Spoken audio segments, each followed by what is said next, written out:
Bonjour, le thème d'aujourd'hui, Dieu est amour. Soyez réconciliés.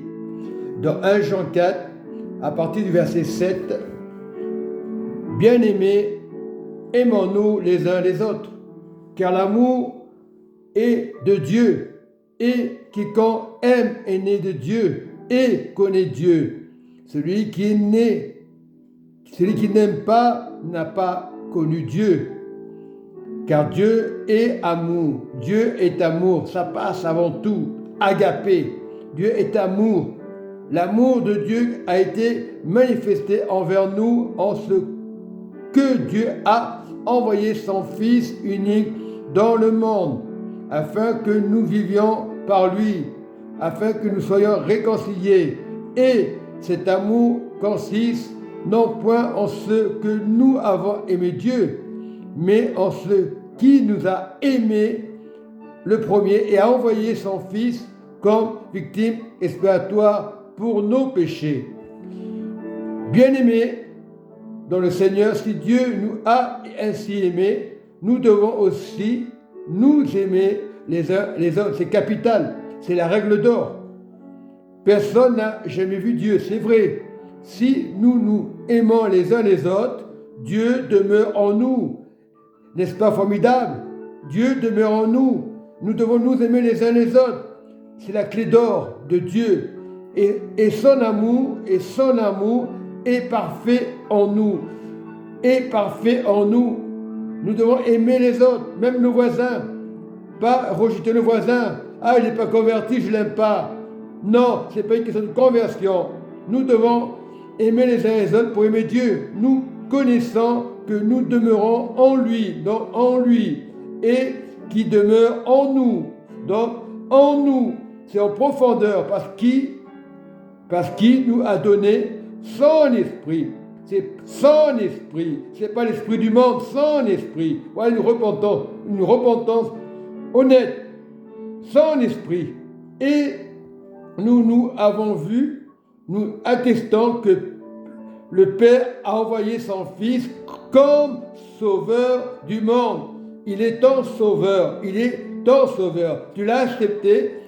Tu dois sauver le monde. Celui qui déclarera publiquement que Jésus est le Fils de Dieu, Dieu demeure en lui. Et lui en Dieu. Voilà. Premier, c'est important.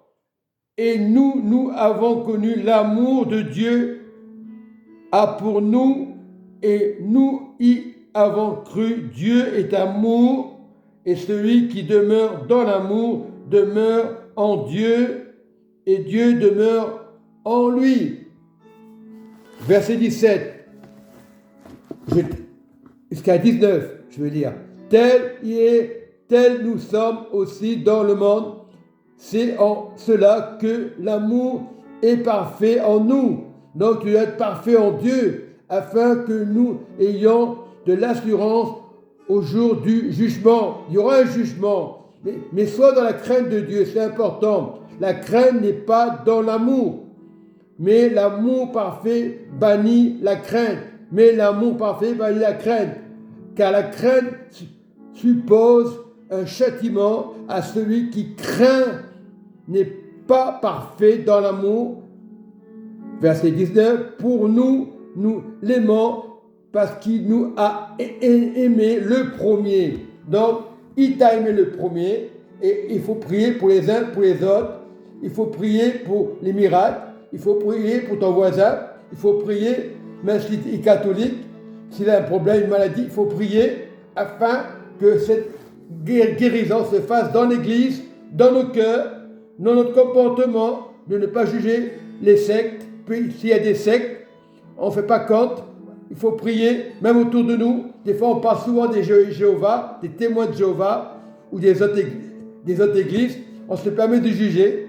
Le Saint-Esprit dans les cœurs. Voilà. Ce n'est pas une question d'étiquette d'église, et je le répéterai toujours. C'est le nom de Jésus. Il est mort à la croix. Son sang a coulé pour toi, pour le monde entier, pour les païens. Mais nous devons accepter Jésus, parce qu'il est amour. Soyez bénis et soyez bénis. Priez pour les uns pour les autres.